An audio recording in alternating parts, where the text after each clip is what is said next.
Friend, आज हम बात करने वाले हैं सीबीएसई की जो नई गाइडलाइंस आई है क्लास 10 को लेकर कि क्लास 10 के जो एग्जाम है अब आपके 2 बार हुआ करेंगे साल में 2026 से। तो आइए हम जानते हैं इसका प्रोसेस कैसा होगा, कौन कौन इसके एग्जाम दे पाएगा, तो जानने की कोशिश करते हैं। देखिए, सबसे पहले तो ये 2026 से स्टार्ट होने वाले हो, ये सिर्फ क्लास 10 के लिए। अभी क्लास 12 के लिए कोई अपडेट नहीं आया है, लेकिन सीबीएसई ने हालांकि इस पर बात की थी कि हम क्लास 10 12 के दोनों के कराएंगे। लेकिन अभी फिलहाल मुझे लगता है कि एक एक्सपेरिमेंट के तरीके किया जा रहा है और इसमें सिर्फ क्लास 10 को ही शामिल किया। तो क्लास 10 के वो बच्चे शामिल होंगे। पहला जो एग्जाम होगा आपका फरवरी में होगा, जिसका रिजल्ट आपका अप्रैल में आएगा। दूसरा एग्जाम जो है आपका मई में शेड्यूल है, जिसका रिजल्ट जो है आपका जून में आएगा। देखिए, पहला जो एग्जाम जो फरवरी में होना है, ये सारे बच्चों को देना है। इसमें ऐसा नहीं है आपकी मर्जी नहीं चलेगी कि आपने मान लीजिए फरवरी में छोड़ दिया, मई वाला दे देंगे। तो देखिए, पहला जो एग्जाम है वो सबके लिए कंपलसरी है, तो पहला एग्जाम तो सबको ही देना है। ये जो दूसरा वाला एग्जाम है जो कि आपका मई में होने वाला है, ये उन बच्चों के लिए जिनके मार्क्स कम आते हैं या फिर जो 3 सब्जेक्ट में फेल कर जाते हैं, तो उन बच्चों के लिए ये इम्प्रूव या फिर कह सकते हैं एक तरह से कंपार्टमेंट की तरह ये जो एग्जाम होने वाला है वो आपका मई में होने वाला है। तो पहला एग्जाम तो आपको सबको कंपलसरी देना है, ठीक है।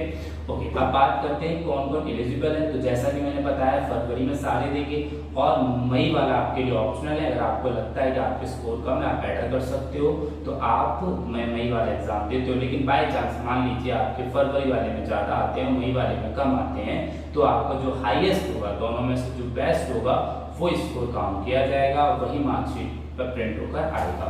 अब देखिए, इसमें क्या है, इसमें कुछ लॉसेज हैं। जैसे कि पहला लॉसेज ये है कि कॉपी जो है वो आपकी एक ही बार चेक होगी। पहले आप क्या करते थे, चैलेंज करते थे, लेकिन अब वो चैलेंज नहीं कर पाएंगे। मान लीजिए अगर आपके फरवरी वाले एग्जाम में आपको लग रहा है कि आपके 66 मार्क्स हैं, लेकिन आपके 86 आने थे, तो आप जो है चैलेंज नहीं कर पाएंगे। आपको मौका दिया गया फरवरी में जाकर उसको दोबारा पेपर दीजिए और अच्छे मार्क्स लेकर आइए, तो यहाँ पर एक लॉस हो सकता है। दूसरा, क्या आप 3 से ज्यादा सब्जेक्ट में फेल हैं या फिर सारे सब्जेक्ट में फेल हैं, तो आप जो है मई वाला जो एग्जाम है उसमें आप बैठ नहीं पाएंगे। तो इसीलिए ध्यान रखिएगा कि वो बच्चा जो फरवरी वाले एग्जाम में फेल हो रहा है वो मई वाले एग्जाम भी नहीं दे पाएगा। तो ये बहुत इंपॉर्टेंट पॉइंट है, इसे ध्यान से रखिएगा, ठीक है। तो यहाँ पर आपको पहला एग्जाम फरवरी में देना ही देना है, ये कंपलसरी है और आपको अच्छे नंबर लाने हैं। और अगर नहीं ला पाते तो दूसरा चांस भी मिलेगा मई में, लेकिन सारे सब्जेक्ट में या फिर 5 सब्जेक्ट में आपको फेल नहीं होना है, तो किसी पे फिर आपको दोबारा मई में चांस नहीं देगी। तो पहला एग्जाम जो आपका फरवरी में होने वाला है उसकी तैयारी कीजिए और अच्छे से करिए इसे, ठीक है।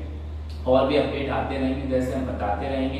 ये अपडेट बहुत बढ़िया है, 10th क्लास पे एक्सपेरिमेंट किया जा रहा है। आई होप कि आगे चल के 12th पर भी एक्सपेरिमेंट